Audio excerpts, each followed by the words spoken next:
DDR 부동산 연구원의 서영창입니다. 이번 사례는 주거지역에서 하천 조명 허가를 받아서 맹기 탈출을 할 수 있느냐고 한 질문입니다. 도면에 보시면 도시계획시설 소로 3류가 끝나면서 하천이 있고, 그 하천에서 기존의 도로가 있습니다. 이렇게 있고 기존의 도로가 이렇게 있습니다. 그러니까 하천이 이렇게 지나가는데, 여기가 이제 소로 3류 도시계획 시설인 거죠. 그래서 여기 이미 조명받아서 교량이 있고 이제 기존에 또 이렇게 도로들이 있다는 것이죠. 그런데 지금 질문자는 본인의 땅이 여기에 있습니다. 본인의 땅이. 그러니까 여기를 다리를 만들어서 하천 조명을 넘어갈 수 있느냐, 이런 질문입니다. 여기까지는 건축법 도로가 있으니까, 여기는 이제 지정도로가, 건축법 지정도로가 있으니까 여기에서 연결돼서 딱 끝나는 지점에서 다리를 건너서 이렇게 넘어갈 수 있겠느냐라고 하는 질문입니다. 만약 이 다리가 없으면 여기서부터 이리가 연결이 안 돼서, 이곳으로 연결이 안 돼서 맹지입니다, 이 땅은. 근데 지목은 임야입니다. 임야. 질문에 대한 답을 하면, 우선은 개발행위 허가를 받아야 될 것이고, 지목 임야니까 개발행위 허가를 받기 위해서는 진입로를 확인해 봐야 되겠죠. 우선은 이 땅이 굉장히 저렴하겠죠. 맹지니까 저렴하지만 이것을 맹지를 탈출하는 데 비용이 많이 들어간다면 의미가 없는 것이죠. 그래서 맹지를 어떻게 탈출할 것인가를 한번 생각해 보면 크게 세 가지가 있습니다.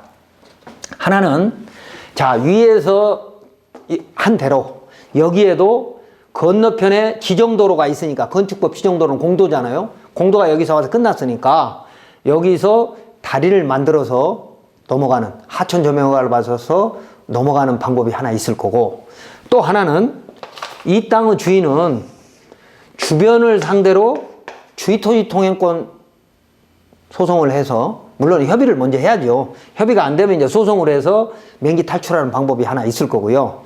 그 다음에 주변에 땅들이 있고, 이 주변의 땅들과 함께 공동 개발해 보는 뭐 이런 방법이 있을 수도 있겠죠.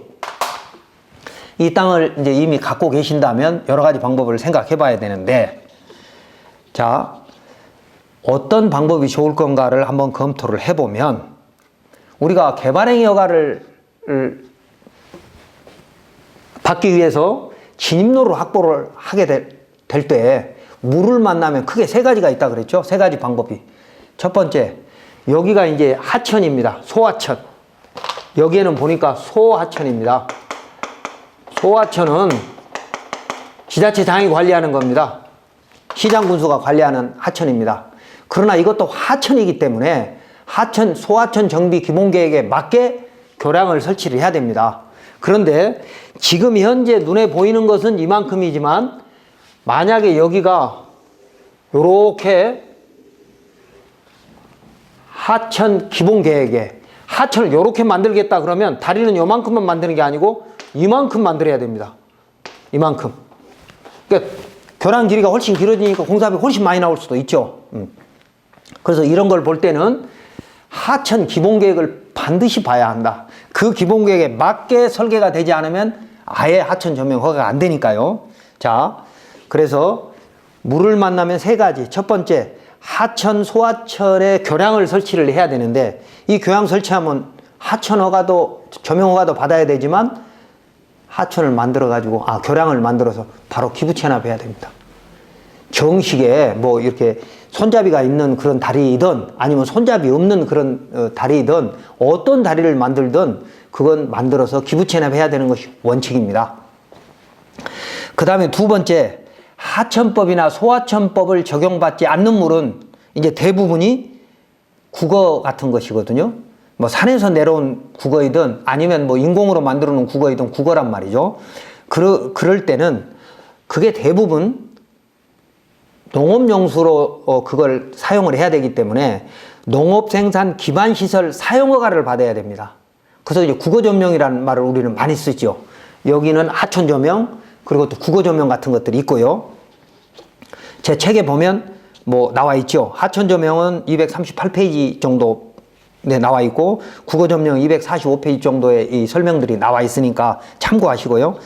그리고 세 번째 물은 하천법, 농어촌정비법, 항만법을 적용받지 않는 것은 공유수면 매립 면허 허가를 받아야 됩니다. 매립 면허를, 일종의 허가죠. 그러니까 물은 세 가지가 있다, 뭐 이런 정도를 알고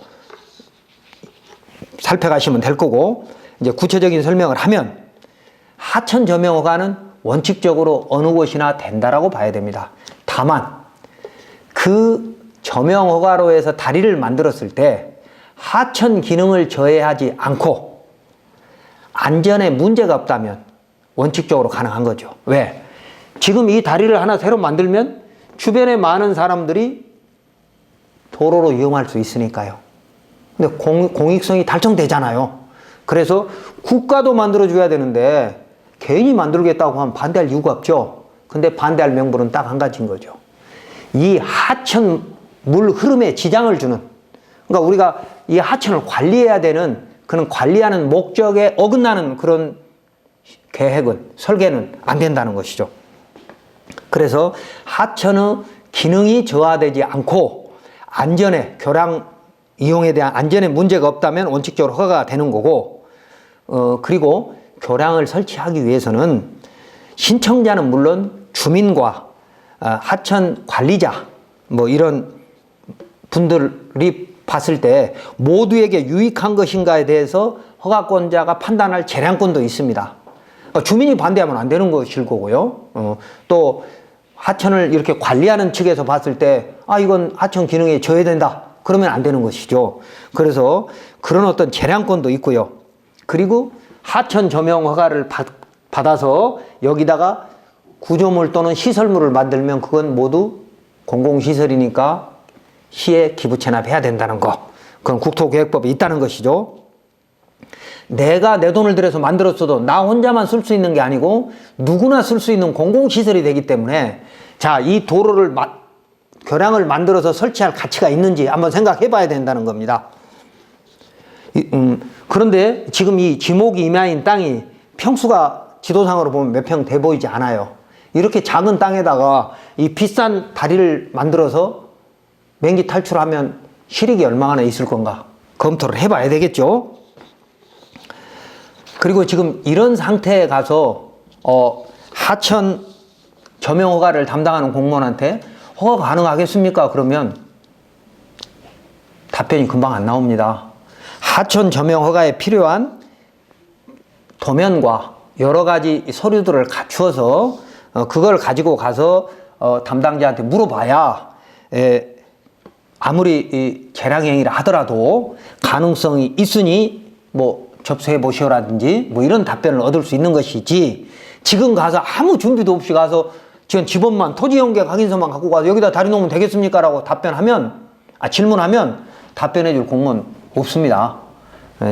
그래서 준비가 좀 돼서 가봐야 되는데, 자, 그러면 도면을 그려가지고 간다는 건 좀 힘들다면 사전에 토목측량설계사무실한테 가서 상의를 해보면 가능성을 어느 정도는 알 수 있습니다. 상당히.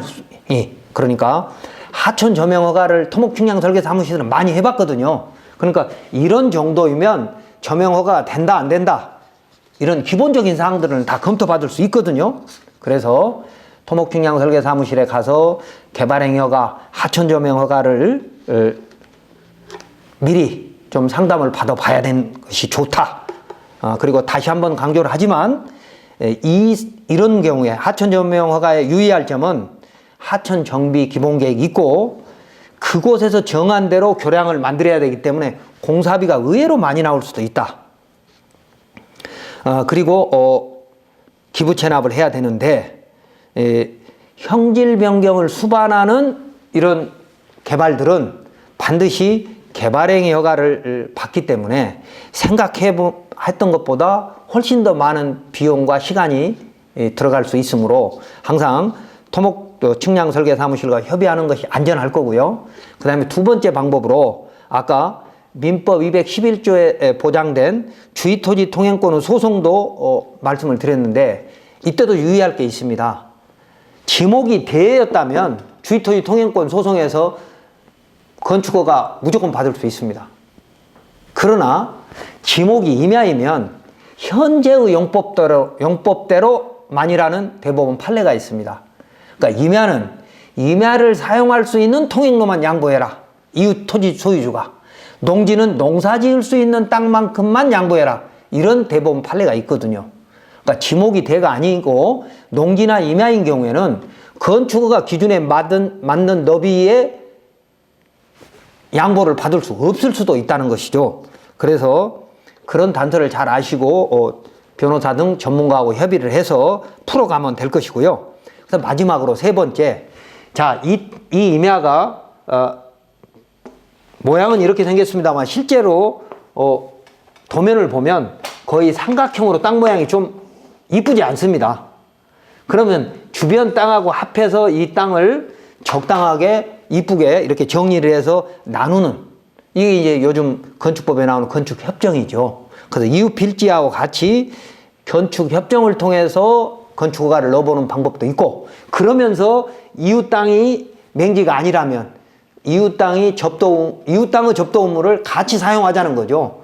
건축협정도 있고, 또 이웃 땅을 사거나 내가 사거나 아니면 이웃 땅 소유자한테 내 땅을 사달라고 팔아야 된다는 것이죠. 그렇게 해서 맹지 탈출하는 것이 유리하지, 아까 하천 조명 허가를 받아서 교량을 만들어 가지고 맹지 탈출하겠다 하면 비용이 엄청 들어가서 이 땅, 작은 땅에서는 실익이 하나도 없다는 것이죠. 그래서 주의토지 통행권도 임야이기 때문에 조심스럽게 변호사하고 상의해서 하시고, 그보다는 주변 토지 소유자하고 건축협정을 통해서 공동 개발을 해가지고 문제를 푸는 것이 가장 좋을 것 같다.